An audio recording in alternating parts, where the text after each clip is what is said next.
இட்லி அரிசியில் முறுக்கு ரெசிபி. மொறுமொறுப்பு, சுவை, ஆரோக்கியம் நிறைந்த இந்த ரெசிபியை இப்போ எப்படி செய்வது என்பதை பார்ப்போம் வாங்க.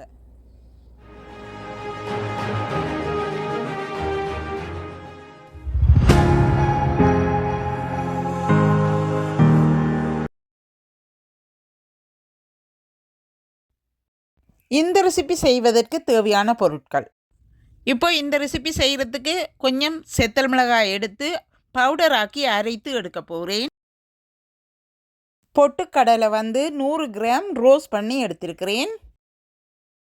இப்போ பவுடர் ஆக்கி எடுக்க போகிறேன். அரைத்து எடுத்த கடலை மாவை அரித்து எடுத்துள்ளேன். கட்டை இல்லாமல் எடுக்க வேணும். 2 கப் இட்லி அரிசி எடுத்து 3 தடவைகள் நன்றாக கழுவி 4 மணித்தியாலம் ஊற விட்டு எடுத்திருக்கிறேன்.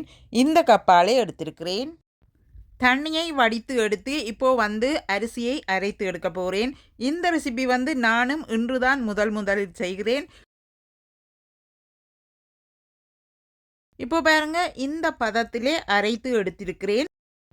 மாவை மிக்ஸ் பண்ணி எடுக்கும்போது நல்ல திக்காக வருவார், பிரச்சனை இல்லை. இப்போ கடலை மாவை சேர்த்து கொள்கிறேன். இப்போது அரைத்து எடுத்த செத்தல் மிளகாய் பவுடர் இந்த மாதிரி சொப்டாக நீங்கள் அரைத்து எடுக்க வேணும். இல்லையென்று சொல்லிச்சேன்னா முறுக்கு புளிகிறது கஷ்டம். உங்களுக்கு தேவையான அளவுக்கு தூள் பவுடர் சேர்த்துக்கொள்ளுங்க. 3 டேபிள் ஸ்பூன் சேர்த்துருக்கிறேன். வெள்ளை எள்ளு 2 டேபிள் ஸ்பூன். ஓமம் 1 டேபிள் ஸ்பூன். மிளகு பவுடர் 1 டேபிள் ஸ்பூன். உப்பு 1 டேபிள் ஸ்பூன். பட்டர் 2 ஸ்லைசஸ் சேர்த்துருக்கிறேன். 4 டேபிள் ஸ்பூன் வரும். இப்போ எல்லாத்தையும் ஒன்றாக சேர்த்து மிக்ஸ் பண்ண போகிறேன்.